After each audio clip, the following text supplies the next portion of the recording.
Hello friends, looking at current affairs by 11th April. The news items picked up from the Hindu newspaper are these 16. We'll look at them in detail. The first one, Pakistan court awards death to England. So this is regarding former Indian Navy official Kulbhushan Jadhav, who had been arrested by Pakistan authorities in March 2016 from Balochistan. So here the Pakistani authorities are alleging that he was involved in subversive activities. So they are blaming him for espionage, spying.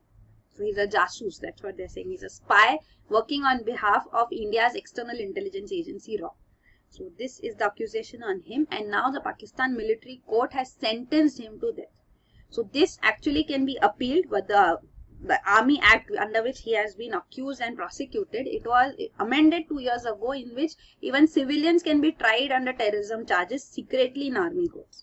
So this is a controversial provision here. Many people have been sentenced to death under this. So even India is protesting. The Indian embassy officials have been repeatedly refused access to Mr. Jadhav. So they have not been able to communicate to him during the trial process too. And the Pakistan officials say that he has confessed to his charges which are imposed against him. So this is the status. So of course the Indian government is working towards getting consular access to. So we'll see what can happen on this matter too. Presently, the appeal also, the experts here say that under the Army Act trials, right to appeal is there, but right to appeal is only on the question of jurisdiction. So the charges as such cannot be appealed. So we'll see what further developments take place on this. So this is the whole issue. Then next is digital boost for Sindhi. So this is regarding Sindhi language, for which now the National Council for Promotion of Sindhi has release these software tools and ebooks which have been developed by CDAC in Pune. So this will adapt Sindhi into the digital media. So digitization, a digital boost for Sindhi has taken place now. Sindhi language has 52 alphabets and it is a very developed language. It's called an oxygenated language here because there are multiple words for terms. Like for elephant there are 101 different words. For camel, there are 28 commonly used words. Even for water, there are 28 commonly used words. So this is a digital boost to Sindhi. Also, you should know Sindhi is a language under the 8th schedule of the Indian Constitution, and it was added by an amendment. So the 21st Amendment Act to the Constitution of India added Sindhi to the 8th schedule, and now it is the 50th year of that addition. So that is why it is in use here. So the languages 8th schedule originally had 14 languages, but now there are 22 languages under this 8th schedule. The latest additions are also Bodo, Dogri, Maithili and Santhali. So this is regarding that, the 8th schedule. So you should know about 8th schedule languages. These are recognized Indian languages. So when Indian languages are being spoken of, then English is not part of the 8th schedule of the Constitution. So of course Hindi will be here. We had earlier to discuss that for Hindi, the demand is now being made that dialects of Hindi should also be added, and experts had then said that Hindi dialects should not be added, otherwise the number of speakers of Hindi as such would get bifurcated. So its prominence would go. So these are the 22 languages under the 8th schedule. The latest additions you can see Bodo, Dogri, Maithili and Santhali. So here you can see Sindhi is also there. A language which you would say is not an Indian, but it's part of the 8th schedule. This is Nepali. So Nepali is also part of 8th schedule. You should know this. Kashmiri is also there, plus Urdu is also there. Right? Then other languages, important languages you should know about are in the 8th schedule are Rajasthani is not there. So Rajasthani is also a dialect of Hindi. So Rajasthani language is also not there. So that is it. Then Sanskrit is also there. One more you should remember. Then the next news item is Abattoir bans stumps cricket units. So this is regarding the crackdown on illegal slaughterhouses in Uttar Pradesh now. So this has affected various industries. So here with respect to economy and sectors, you should know about Meerut and Kanpur. Meerut is known for manufacturing of cricket balls. So it is famous for that. And Kanpur is known for tanneries, leather industry. So these two at least you should know about. The next is Aadhaar must for access to Survey of India maps.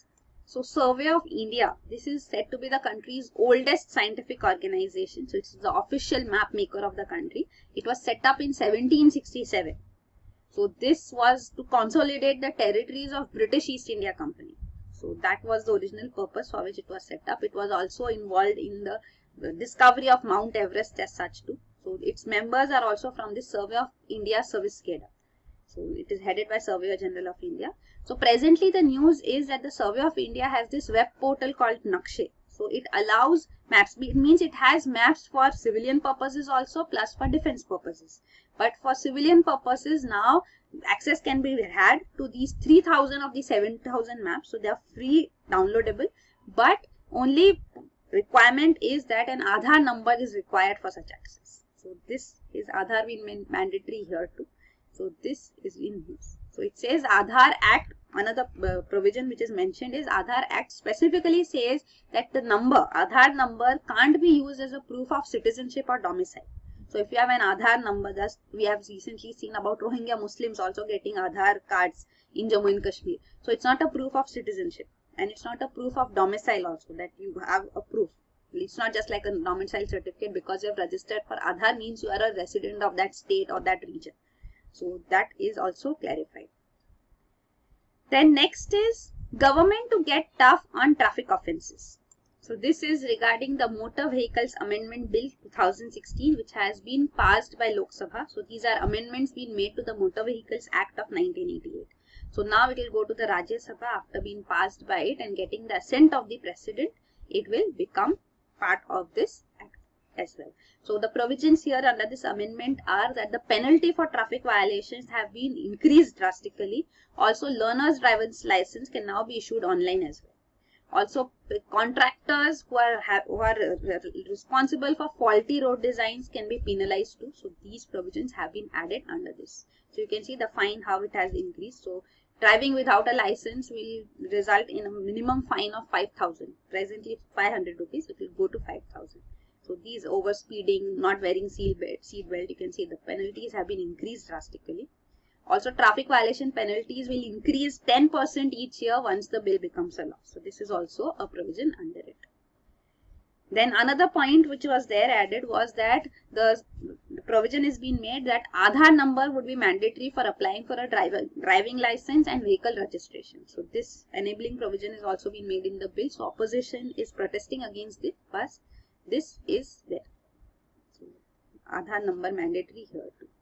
So this is regarding the penalties which have increased now. The next is polygamy is not a religious practice, government tells Supreme Court. So this is an old issue. Triple Talaq we have discussed in detail. Now again it's going to come back in news when Supreme Court will have the constitutional bench hearing on this matter. So Triple Talaq, polygamy and Nikah Halala. So these are three issues which are in front of the judiciary now with respect to Muslim women's fundamental rights. So the government, central government is arguing that polygamy is not a religious practice. It's only a social custom or usage and it cannot violate fundamental rights. So there is no clash between two fundamental rights as such, right to freedom of religion and the fundamental right to equality as such for women. So this point is being put forth by the central government here. So it says polygamy is a social practice. Also Nikah Halala, Triple Talaq are social practices. So they cannot be called as religious practices. Also they are not essential religious practices. Means if you don't indulge in polygamy, you are violating some religious norm is not the case. Even Nikah Halala, Triple Talaq same holds true for them too. So that is not interference in religion. That's what the government wants to justify. So this is being put here. It says gender equality and dignity of women are non-negotiable. So they cannot be violated by any other provision. Then next is ship rescue. China refuses to credit India. So this is regarding the issue which happened here in Gulf of Aden. So here actually a ship registered in Tuvalu had called for rescue as it has been taken hostage by the pirates here. So this rescue operation was done, escort was done by Chinese Navy and Indian Navy. Official statement which came was also that Indian Navy provided air cover for the operation. So helicopters here were giving air cover. But the Chinese Navy statement says that it was done by them. It does not give any credit to India. It says under the cover of helicopters, but India as such is not mentioned. While Indian Navy spokesperson spoke of how international maritime cooperation is taking place against piracy when India and China are working together. So this point has been raised. Actually the escort, the rescue operation as such was done by the Chinese Navy officials only. The special force members boarded this ship and rescued the crew members here. So apart from this, what is more important for us is the geographical aspect, the map aspect of this whole incident. So we'll just take a look at this too. This is the Gulf of Aden here, where the incident took place, and you can see these are the important trade routes, and this is where the piracy is also an issue. Somalian pirates basically are more so involved here. So this, you can see, these are three important points mentioned. So Strait of Hormuz, this is here. So strait is a narrow strip of water body connecting two larger water bodies or dividing two land masses. So this is Strait of Hormuz, you should know. Then Suez Canal here in Egypt is Suez Canal, and Bab el Mandab is here, you can see. So this is Yemen and the African continent here. So this is Bab el Mandab. So these important regions also. These all three are straits only. This is a canal and these two are straits. Then this again is shown in detail. This is the Somalian region and where the piracy operations have been there. So in 2008 there were many pirate operations and such incidents reported. Even 2009-10 they have been reported, and these are the furthermost attacks which have taken place. So this is the Indian Ocean here. You can see Maldives, and this is the Indian Peninsula here. So this is Maldives, Seychelles, located here in the Indian Ocean. Then next is Australian uranium to arrive soon. So this is regarding India-Australia relations now. So we have seen Australian Prime Minister was also on a visit to India, and now what has come forth is that uranium will be provided to India by Australia soon. Australia is having a huge resource of uranium. 40% of world's uranium resources are present in Australia, and it exports 7,000 tons of this uranium ore as such. That is yellow cake. Yellow cake is the name for uranium ore. Annually, this much is exported by Australia too. But to India, exports have not taken place as such. So this will take place after this it has been approved by the Australian Parliament too. So that has now taken place. Civil Nuclear Transfers to India Act has been passed by the Australian Parliament. So now Australia can support Indian energy generation through exports too. So Australian Prime Minister has promised that uranium would be provided to India soon. Supply would start soon.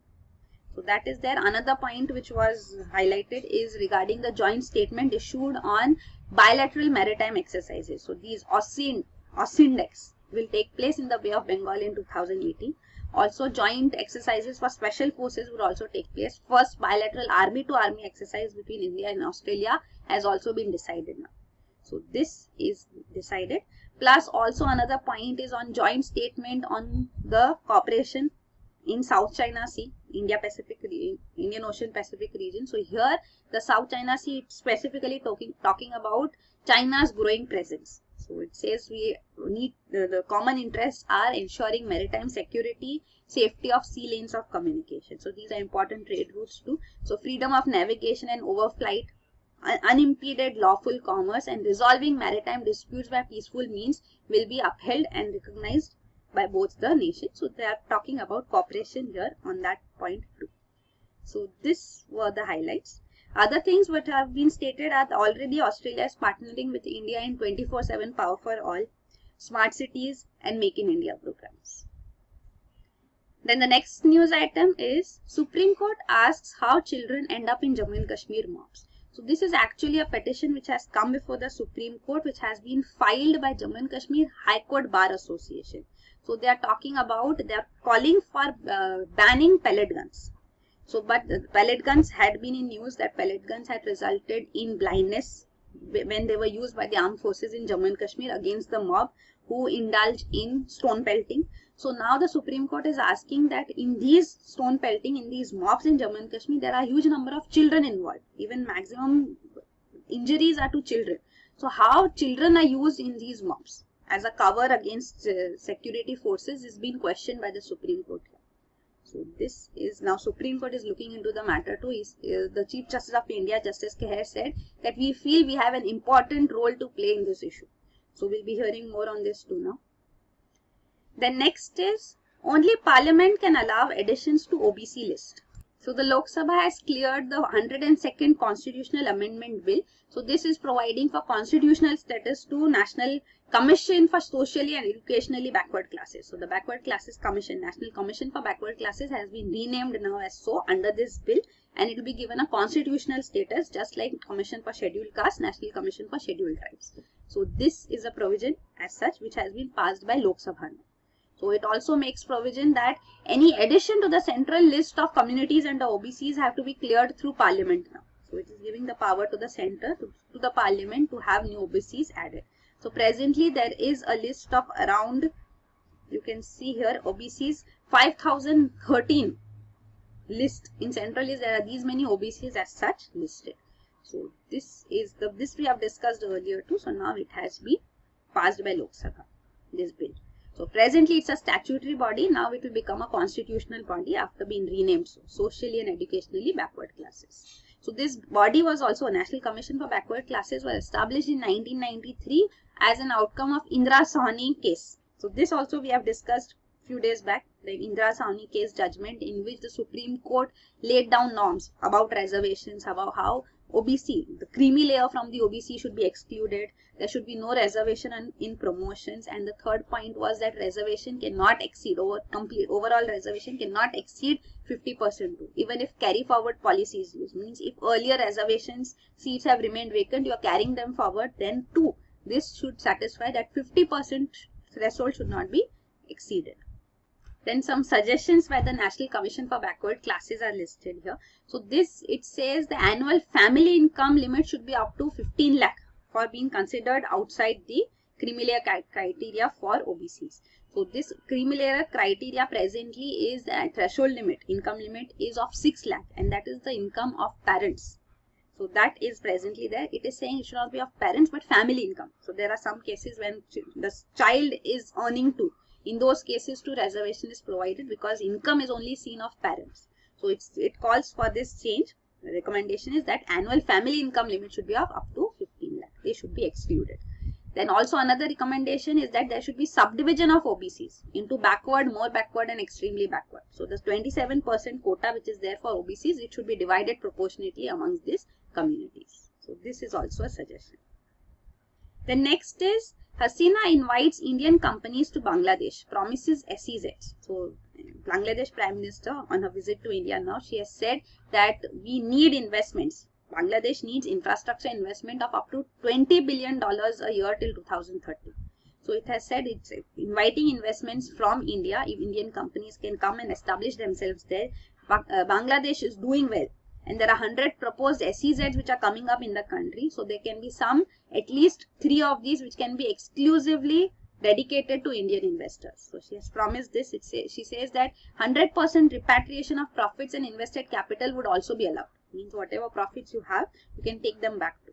So she's calling for investments here. She praises Bangladesh. She highlights that Bangladesh growth rate is 6% to 7%, has been consistently so for the last 8 years. It is a fast growing domestic market. There are 160 million consumers here.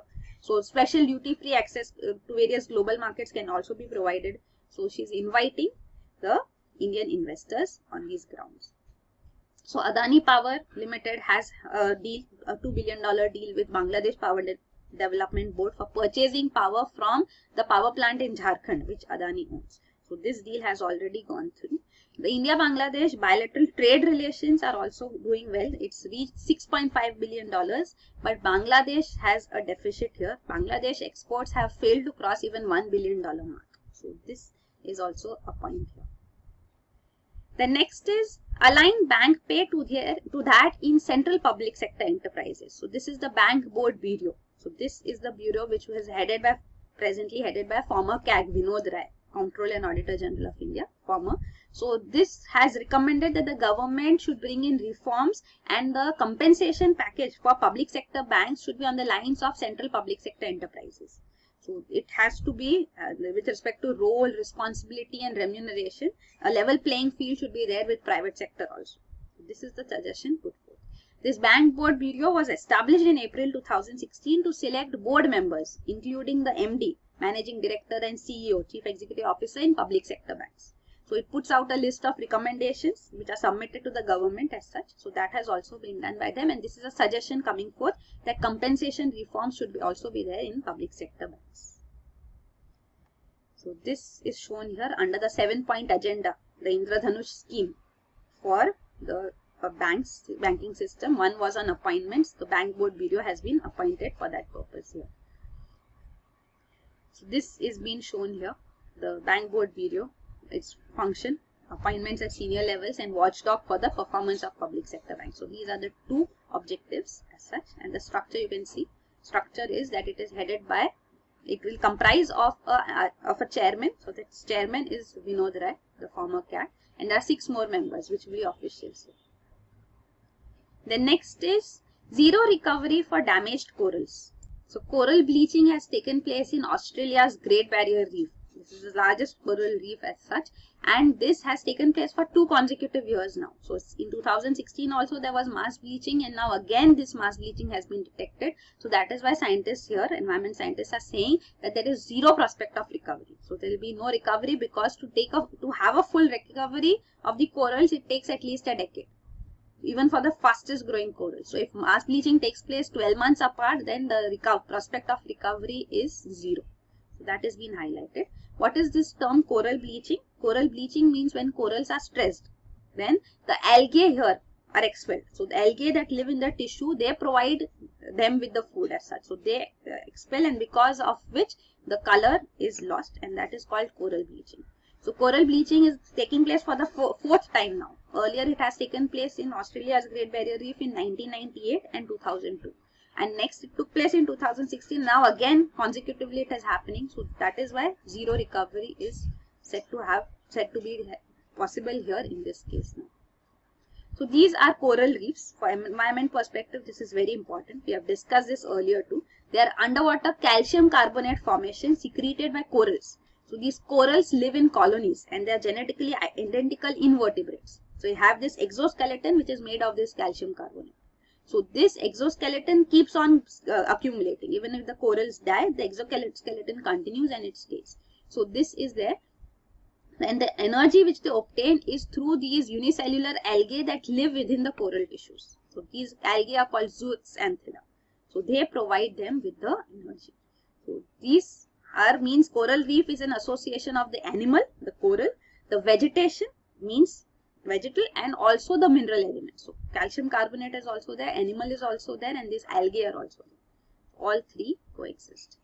Coral bleaching means that the healthy coral as such will be where algae are also there. In stressed corals, these algae leave the corals. So that results in the color being lost here. So reasons for coral bleaching are mentioned here too. Changes in ocean temperature. So it should be warm is required, but then the warmth increases, the temperature increases or decreases, then corals are affected. So it should be balanced. Then runoff and pollution also affects the corals. It results in coral bleaching. Even another point mentioned is overexposure to sunlight. So that is also not good for the corals. Then this is regarding the Great Barrier Reef wipeout, how coral bleaching is taking place. Then next is Silk Road train begins 18-day journey. So this is the first ever freight train, means goods being carried from Britain to China.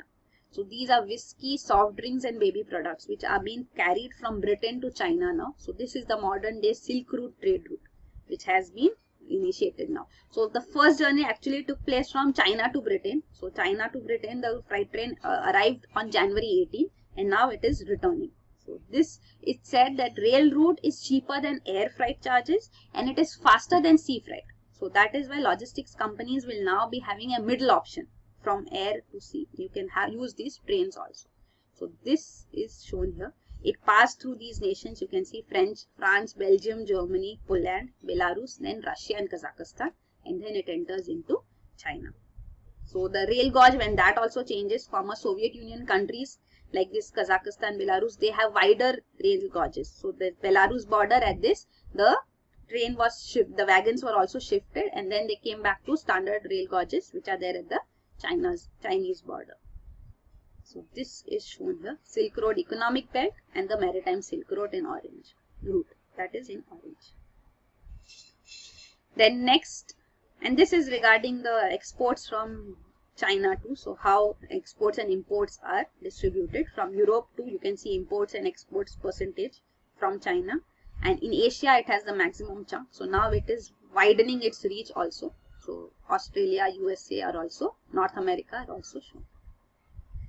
Then next last news item is NASA balloon launch again delayed. So this is again a delay of this super pressure balloon. So this super pressure balloon is carrying a space observatory. This is Extreme Universe Space Observatory. So this will be carried on it. So this is to detect high energy cosmic rays.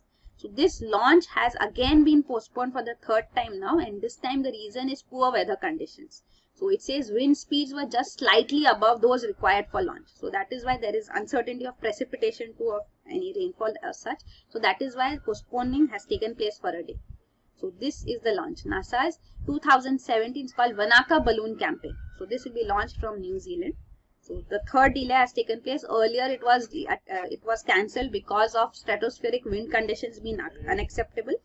The second attempt was cancelled due to mechanical issues with a crane which is used for launch operations. And now the third attempt has also been delayed due to poor weather conditions. So this is expected to take place the next day. So we'll hear more when it's done.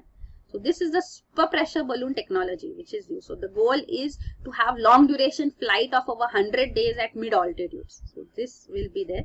So this will be detecting high energy cosmic rays originating from the outer galaxy as such that penetrate into Earth's atmosphere. So this is the technology used now. So you can see ultra long duration balloons, these super pressure balloons. So this is the new balloon technology. This will provide more mission duration of 60 to 100 days as such. So recently one successful test flight was done in Antarctica. Now it is being done from New Zealand. The last news item here is noise pollution exceeds limit in 7 cities. So this is the report coming from Central Pollution Control Board. So it says that in the 7 metropolitan cities where it has been done, it is shown that the noise pollution is exceeding permissible limits here. So there are 70 monitoring stations as such which are functioning under the National Ambient Noise Monitoring Program. So this provides, regulations are already there, the rules are there for the standards, noise standards for motor vehicles, air conditioners, refrigerators, generators, gensets, even construction equipments as such, all are prescribed. So even pressure horns, these sirens cannot be used for any vehicle except police vehicles, ambulances and fire brigades. So these are also mentioned on the Central Motor Vehicle Rules as such. So this is being pointed out. So these are the news items. Thank you.